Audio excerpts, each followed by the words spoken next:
안녕하세요. 남스타입니다. 꼬마 빌딩 투자는 예나 지금이나 많은 투자자들의 사랑을 받아왔습니다. 우리나라 사람들 누구나 꿈꾸죠. 건물주, 간물주라고도 하죠. 하지만 빌딩 투자는 돈 있는 사람들의 잔치다, 부자들이나 하는 투자처다 라는 인식이 강했던 것도 사실입니다. 근데 최근 아파트 시장이 과열되고 대출이 어려워지면서 상황 자체가 많이 변하고 있죠. 아파트에 비해서 빌딩이나 상가 쪽 규제가 상대적으로 덜하다 보니 그쪽으로 또 거래가 몰리고 있는 상황입니다. 아파트는 매매가 15억 이상이면 대출 자체가 불가능하죠. 다주택자 세금 폭탄도 지금 많이 화두에 오르고 있고요. 그래서 아파트 투자만 하시다가 더 이상 방법이 없어서 다른 출구처를 찾으시는 분들이 많은 겁니다. 근데 꼬마 빌딩 같은 경우 50억에서 100억 정도 미만 경우 대출이 80%까지 가능했었죠. 그러다 보니 자연스럽게 자금이 빌딩 쪽으로 더 흐를 수밖에 없었고, 현재 서울 주요 지역에 입지 괜찮은 꼬마 빌딩 같은 경우는 매물 찾기가 뭐 하늘의 별따기죠. 그리고 코로나 때문에 영향을 받은 것도 있습니다.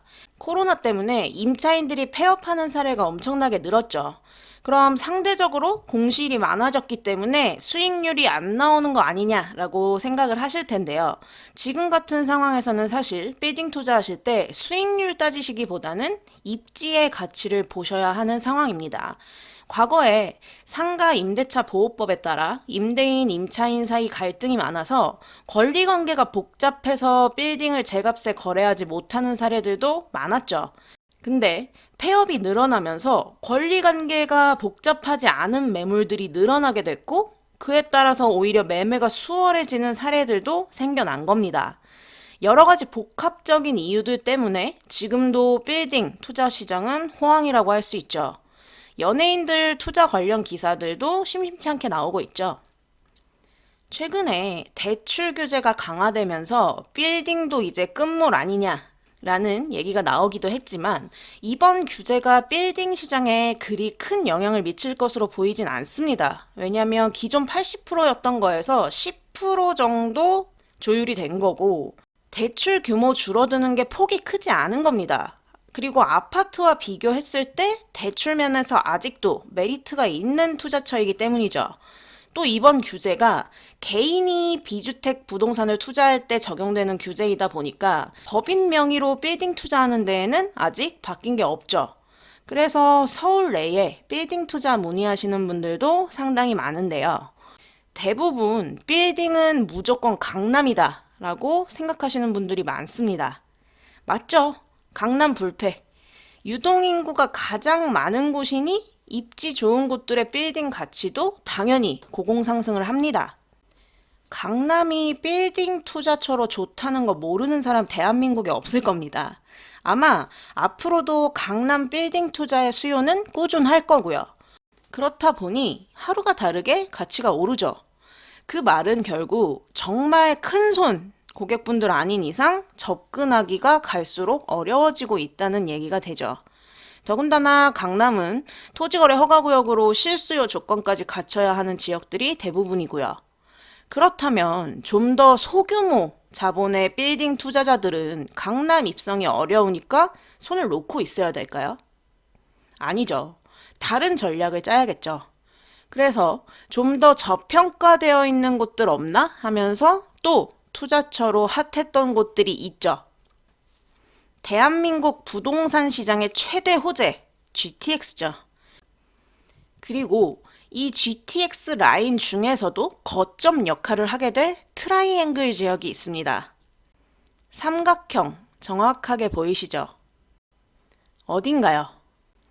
글씨도 더 진하게 표시된 거 보이실 겁니다. 말 그대로 거점이죠. 앞으로 GTX라는 교통망을 배우로써 서울의 중심 지역이 될 삼각지대, 바로 삼성역, 청량리역, 서울역입니다. 그리고 추가한다면 용산까지요. 근데 아시다시피 청량리, 서울역 같은 경우도 뭐 공공재개발이다 뭐다 호재가 잇따르면서 가치가 고공상승을 했습니다. 용산도 마찬가지고요.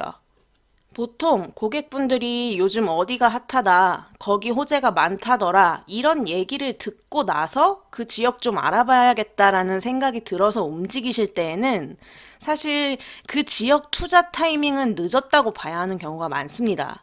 수요가 몰리는 순간 가격 상승으로 이어지는 게 시장이기 때문에 적정 투자 타이밍이 굉장히 짧죠.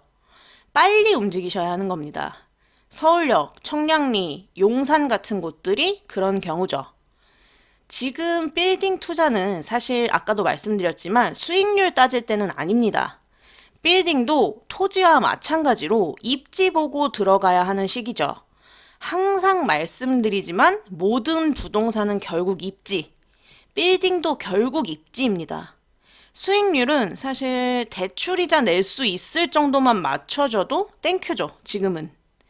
그렇다면 그 입지의 기준이 뭘까요? 강남 불패, GTX 트라이앵글이 아니더라도 아직 저평가되어 있는 지역들이 분명히 있다는 겁니다. 여러 노선이 교차되는 곳에 신규 조성될 복합 환승센터 또는 향후 광역교통망이 신설되는 곳들, 결국 서울 안에서도 교통이 입지를 가를 수밖에 없습니다. 제2차 대도시권 광역교통 기본계획안에 향후 신규로 조성되는 환승센터 사업들 나열되어 있습니다. 이거 중요하다고 지난 영상에서 한번 언급했었습니다. 국가 최상위 계획 TOD 개발 방향에 맞게 앞으로는 이런 환승센터, 교통 중심지 보셔야 하는 게 기본입니다. 이런 곳들 중에서도 향후 신규로 건설되는 3개 노선 이상 환승되는 복합 환승센터들, 그런 지역들 중에 저평가되어 있는 지역 보셔야 하죠.